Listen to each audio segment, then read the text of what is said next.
आमाच्या विशेष बुलेटिनमध्ये आपलं स्वागत आहे।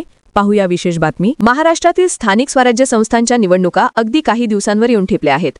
सर्वच राजकीय पक्ष प्रचाराची तयारी करत असून आरोप प्रत्यारोपांचे सत्रही रंगू लागले आहे। याच पार्श्वभूमीवर राज्य सरकारने एक महत्त्वपूर्ण निर्णय घेतला आहे, जो थेट स्थानिक युवकांच्या रोजगाराशी संबंधित आहे। मुख्यमंत्री देवेंद्र फडणवीस यांच्या नेतृत्वाखालील महायुती सरकारने जिल्हा मध्यवर्ती सहकारी बँकांमध्ये DCCBमध्ये 70% नोकऱ्या संबंधित जिल्ह्यातील उमेदवारांसाठी राखीव ठेवण्याचा निर्णय घेतला आहे। हा निर्णय स्थानिकांना रोजगाराच्या संधी उपलब्ध करून देण्याच्या दृष्टीने ऐतिहासिक ठरणार आहे। राज्यात सध्या 31 जिल्हा मध्यवर्ती सहकारी बँका कार्यरत आहेत।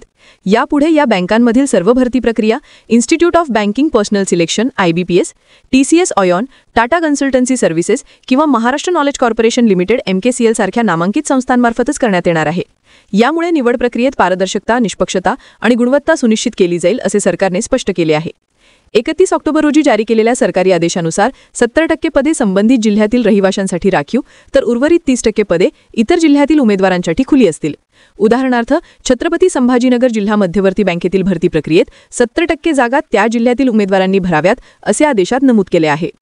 या निर्णयामुळे ग्रामीण आणि लहान शहरांतील तरुणांना रोजगाराची नवी संधी मिळेल, तसेच जिल्हा बँकांच्या कामकाजात स्थानिक पातळीवरील सहभाग आणि जबाबदारीही वाढेल असे सरकारचे मत आहे।